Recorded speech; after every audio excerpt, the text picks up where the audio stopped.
você sabe, né? Claro, todo mundo já está sabendo, cansado de saber, nós tivemos esse tempo de preparação. Veio a epidemia no final de dezembro, nós vimos lá os acertos e os erros da Ásia, vimos os acertos e os erros dos colegas dos governantes e colegas da Europa e também da América do Norte, e nós tivemos esse tempo para preparar e nós, né, utilizamos, né, de uma certa... Claro que a gente podia ter feito mais, sempre podia ter feito mais. Então, no dia 18 já tinha transmissão comunitária em Belo Horizonte, o comitê reunido, né, logo nesse dia, na prefeitura, com os técnicos da secretaria, propôs o isolamento social, que é a fase zero, a gente chama de fase zero, fechou escola, bares, restaurantes, cinemas, aquelas medidas que vocês já conhecem. E ficamos assim até dia 25 de maio. A gente está com poucos casos, né, baixa ocupação, há uma taxa de transmissão, que é o R0, né, o RT, como vocês querem, estava em torno de um pouco, já abaixo de 1, acima de 1, a gente está bem tranquilo, e a população já também saindo, já esgotada do isolamento, né? Então, nós propusemos uma flexibilização dia 25 de maio, claro, de olho na taxa de transmissão e de olho na ocupação de leitos, sabendo que a gente talvez poderia correr um risco de aumentar o número de casos. Mas a gente propôs também, tentando fazer uma saída organizada da população.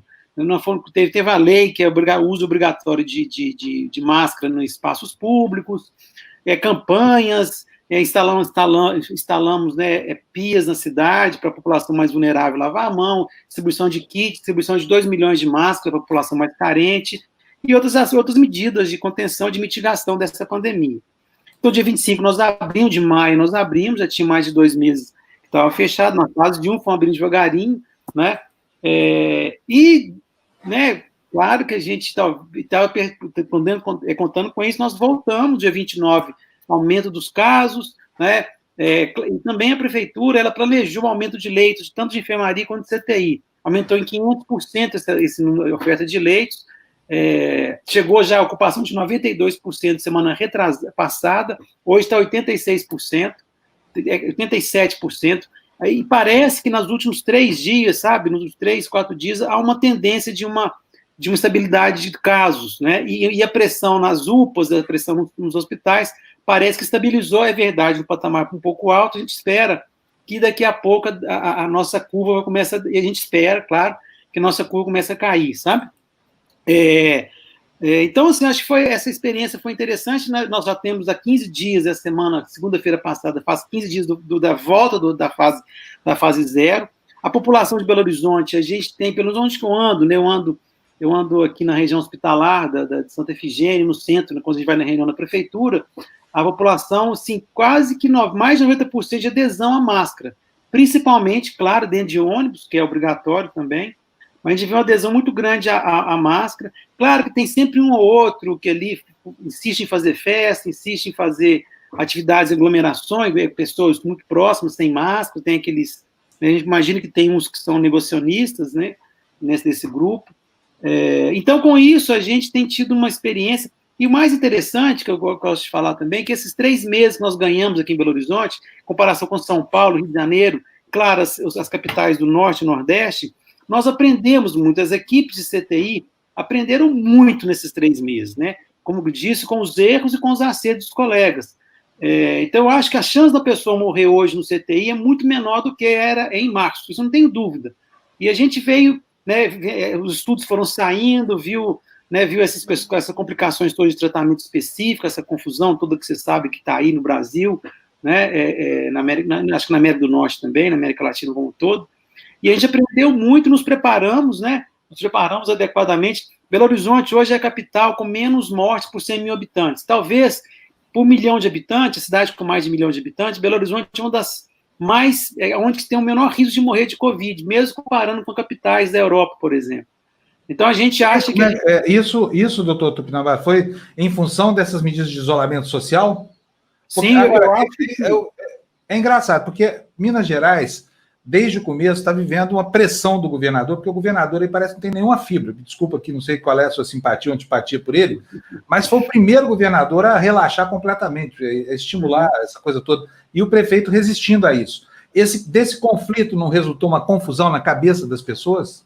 Claro, Claro, assim, foi Porque muito... nós temos, olha, um presidente irresponsável, um governador covarde e um prefeito aguerrido. Esse é o quadro de Belo Horizonte hoje, né? É tão estranho isso, assim, que o Alexandre Calil, o prefeito Alexandre Calil, né, a gente tem reunião toda semana, ontem tivemos reunião outra vez, ele é tão louco no momento dessa pós-modernidade, ele fala o óbvio, né, uma pessoa que fala o óbvio, né, e é isso que ele está falando, ele enfrentou né, todas as intempéries aqui, essa questão da epidemia ser municipalizada foi um grande erro, né, eu acho que vai faltar um pouquinho aí nessa questão do SUS, né, nós tínhamos o SUS, né, nós tínhamos tudo para ser modelo mundial de enfrentamento da pandemia, tudo, nós tínhamos tudo, tínhamos o SUS, que é um sistema de saúde capilarizado, potente, a despeito, né, da tentativa de destruição do SUS nos últimos 3 anos, a emenda constitucional 95 e tantas outras ações desse governo.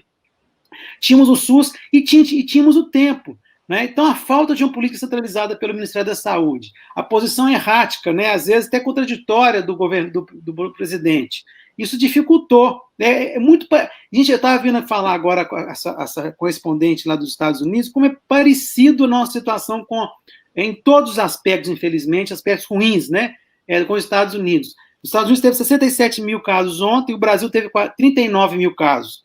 Os Estados Unidos teve 963 mortes ontem, nós tivemos 1.200 mortes ontem, por dia.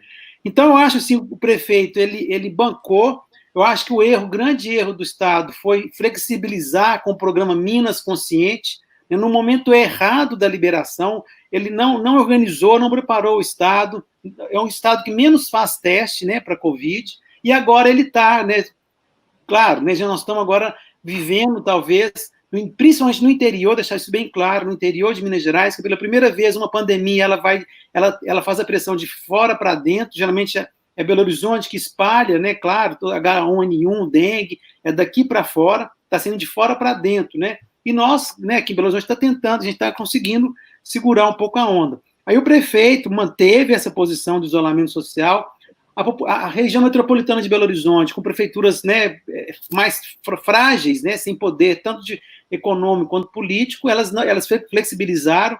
Betim e Contagem, que é as duas maiores, né, de PIB, eles flexibilizaram, mas voltaram atrás, né, Betim e Contagem tem uma situação muito calamitosa, e tem outras prefeituras que não têm condição, tem, por exemplo, Ribeirão das Neves, que tem mais de 300 mil habitantes, tem um respirador. Então, eles vêm para Belo Horizonte, né, os pacientes. E, claro, o SUS tem que receber e é pactuado isso no programa, né, do SUS.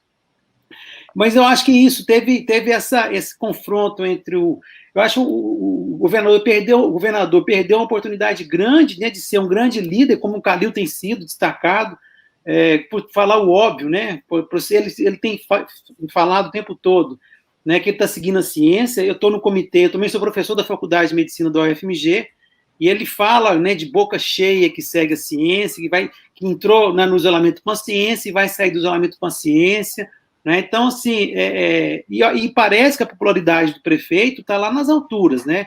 Eu não vi a pesquisa, mas parece que tem uma aprovação de mais de 70%. A população tem isso é interessante, o dado de ontem, a população que tem apoiado o isolamento social, mesmo quando aumenta o desemprego.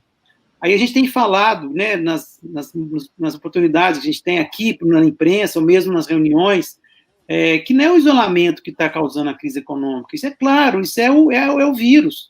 E se nós não combatermos o vírus de forma adequada, isso vai se arrastar mais tempo, vai ser muito mais sofrimento econômico e, claro, né, aumento de mortes desnecessárias, essas 75 mil mortes no Brasil, quantas delas poderiam ter sido evitadas, né?